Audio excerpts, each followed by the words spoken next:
जीत के मुंह से हार लेके आने की विशेषता जो कांग्रेस की है आपने और किसी पार्टी की आपको यूडीएफ अभी कोई डन डील नहीं लग रहा कह बिल्कुल नहीं। पश्चिम बंगाल की एक बार फिर से बात कर लें। 47 सीटों का रुझान आ गया है। 24 पर बीजेपी लीड कर रही है, 20 पर टीएमसी लीड कर रही है और जब आप बीजेपी का नंबर देख रहे हैं तो इसमें +2 और टीएमसी में -5 आपको दिखाई दे रहा है। भाटपाड़ा से बीजेपी आगे चल रही है। जादवपुर की 7 में से 2 सीटों का रुझान है, एक पर बीजेपी आगे, एक पर टीएमसी आगे दिखाई दे रही है। तो 47 सीटों का रुझान, 24 पर बीजेपी, 20 पर टीएमसी दिखाई दे रही है। और मेरे कहते कहते देखिए आंकड़ा कितनी तेजी से बदला। -5 भी पड़ी है टीएमसी का 7 में, मतलब ये 5 सीटों का जो नुकसान हो रहा है, +3 में आपको अदर्स में दिख रहा है, +2 बीजेपी, सब टीएमसी के खाते से गया है। सर लेकिन मेरा एक सवाल है, वोटर तो वोटर है, जो सरकारी जो पोस्टल बैलेट से वोट कर रहा है वो भी वोटर है, हर आम मतदाता की तरह, उसके रुझान को हम शुरुआती रुझान क्यों कह देते हैं? देखिए सरकार, इसलिए आपने देखा ना, महंगाई भत्ता बढ़ा दो, ये एक फायदा दे दो, राज्य सरकारें करती है, केंद्र ने भी किया है। इसलिए इसको ये सही है कि इस पोस्टल बैलेट को, जैसा रजत जी कह रहे थे, नहीं मान सकते। लेकिन मुझे आज भी लग रहा है, क्या कांग्रेस यदि वहाँ पर हार जाती है तो उसके बाद प्रियंका गांधी और राहुल गांधी पे क्या कुछ असर होगा? प्रदीप जी शायद बता सकेंगे। नहीं, आप ये बताइए, अभी असम के बारे में अगर लगा के क्यों बोल रहे हैं? असम नहीं करें, मैं केरल की बात कर रहा हूँ। मैं केरल नहीं, पर कह रहा हूँ कि वो तो केरल में भी हारने के बाद आप समझिए, राहुल गांधी का राजनीतिक भविष्य बहुत कुछ निर्भर करता है केरल के नतीजे पर। यही तो मेरा मानना है कि वो हार रहे हैं, वो कांग्रेस। हार सकते हैं, आप ये मानिए।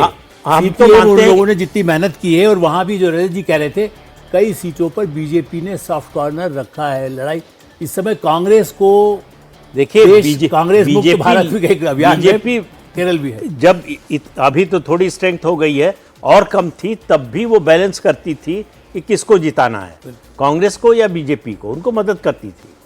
देखिए, तो इसलिए इस चुनाव में भी जो है बीजेपी की भूमिका, अब चूंकि वोट शेयर उनका बढ़ गया है, इसलिए उनकी भूमिका और बड़ी हो गई। सवाल यह है कि बीजेपी किसको हराना चाहेगी या किसको जिताना चाहेगी? कांग्रेस मुक्त भारत के लक्ष्य के साथ तो बीजेपी चली रही है। सर, बंगाल की एक बार फिर से तस्वीर आपके सामने रख दें।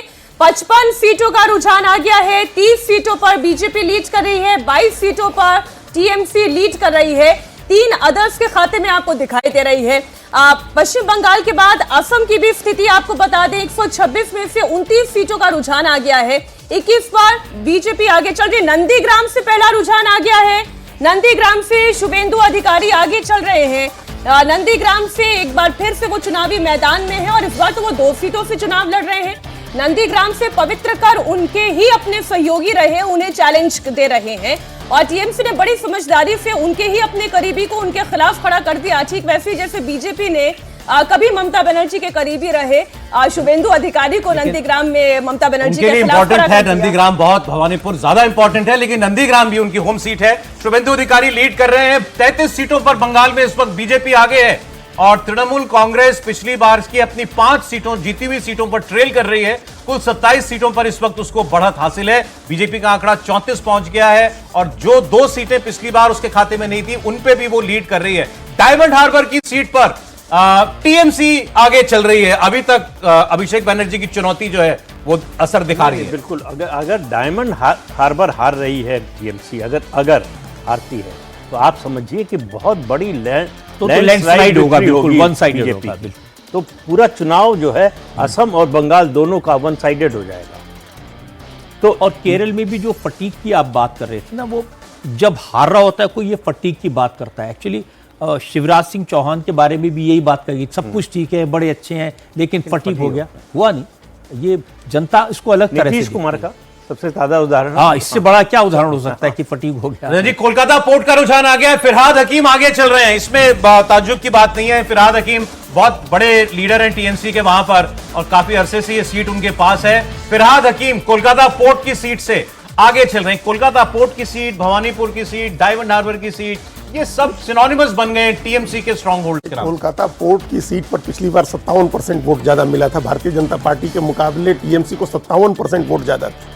तो उस सीट पर अब इतना बड़ा अंतर है, इतना आगे हमेशा रहती है तृणमूल कांग्रेस। इस तरह का जो मतलब वहाँ डेमोग्राफिक स्ट्रक्चर है उस कॉन्स्टिट्यूएंसी का, कि उसमें आप कुछ नहीं कर सकते। बंगाल की तमाम 11 में से 11 सीटों का, हालांकि 2, 3, 4 सीट इस बार सब लोग कह रहे हैं कि बीजेपी जीतेगी। इसमें जो ममता बनर्जी का आप नुकसान देख रहे हैं, ये मुर्शिदाबाद और मालदा में अगर नुकसान होता है तो वो कांग्रेस की वजह से होगा। वही दिख रहा है, मालदा में कांग्रेस वहां कांग्रेस की वजह से होगा। बनगांव सीट का आप दिखा रहे थे, वो अगर 2 सीटें बीजेपी लीड कर रही है और वहां अगर लीड कर जाती है, बनगांव में ये शांतनु ठाकुर की सीट है और मथुआ बहुल सीट है, वहां प्रधानमंत्री गए भी थे वहां जाकर के, और ठाकुरबाड़ी भी गए थे प्रधानमंत्री। तो अगर बनगांव में अगर 2 सीटों का रुझान आ रहा है तो इसका मतलब मथुआ के बारे में लेकर के जो आशंका पहले जताई जा रही थी कि उनके वोट बहुत कटे हैं और बीजेपी को नुकसान हो सकता है, वो नुकसान नहीं हो रहा है। सेकंड फेज में ज्यादा असर होगा उसकी एक बड़ी वजह यह है कि मथुआ समुदाय को ये लग रहा है कि हमको सिटीजनशिप अगर कोई दे सकता है तो बीजेपी ही दे सकती है। भले ही कानून बन गया, रूल्स बन गए और उनको अभी बड़ी संख्या में लोगों को अभी तक नागरिकता नहीं मिली है, लेकिन उनको मालूम है कि ममता बनर्जी नहीं देने वाली है। देगी तो बीजेपी। भरोसा दिलाया भी गया बीजेपी की तरफ से। बीजेपी लगातार अमित शाह बोलते रहे, हर सभा में बोलते रहे कि आपको नागरिकता मिलेगी। खड़गपुर सदर से, भवानीपुर से ममता बनर्जी आगे बड़ी